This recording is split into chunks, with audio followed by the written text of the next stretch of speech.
Hello friends, welcome to this module on myeloproliferative neoplasm. In this module, we shall be basically covering three topics: polycythemia vera, myelofibrosis, that is the primary myelofibrosis, and the essential thrombocytosis. Of these three topics, the polycythemia vera is very important for you guys. Okay, so what actually is myeloproliferative neoplasm? These are basically chronic disorders, and as the name suggests, there is proliferation of the myeloid cells. There is proliferation of the myeloid cells.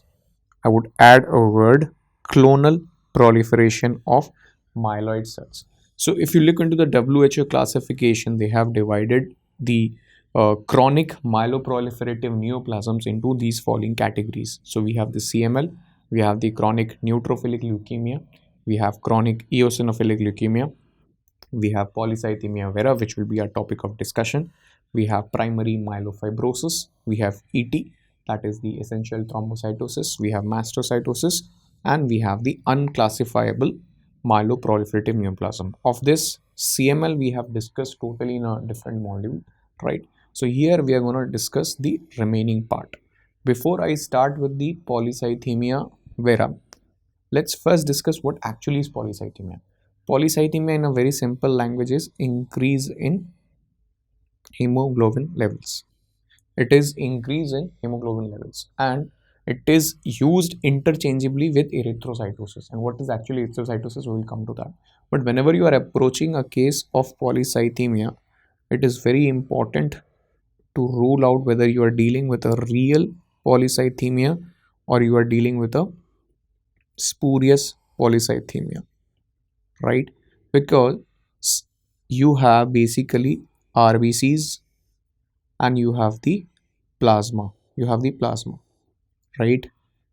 So somehow, if there is a contraction of the plasma volume, if somehow there is a contraction of plasma volume, you're gonna get spurious polycythemia, and this is known as Guy's-Bock syndrome. This is known as Guy's-Bock syndrome, and this has been a question in recent FMG paper, right? So this is known as the Guy's-Bock syndrome. So you need to be aware of this.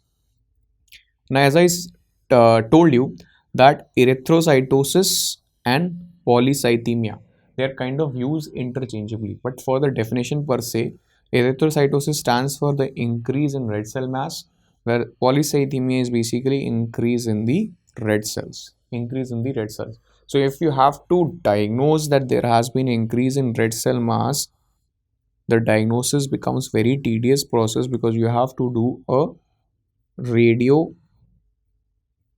labeled technique. You have to do a radio labeled technique whereby you have to target and label the red cells with 51 chromium and do the sampling so in that way, this is a very tedious process and it is not available everywhere. So doing this red cell mass estimation is a very difficult job, right? So to be precise, we said that polycythemia stands for increase in hemoglobin levels. So what is the increase? So you have to remember numbers. In male, if it is more than 17 gram per dl, it is called polycythemia. Hematocrit should be more than 50%. Whereas in female, if your hemoglobin levels are more than 15, with hematocrit more than 45%, then we call this as polycythemia. So remember 17, 50 and 15 and 45, right? So this is important. Now, when we are approaching a case of polycythemia, you have to first rule out whether it is real or spurious. Spurious, we said it is Guy's-Bock syndrome.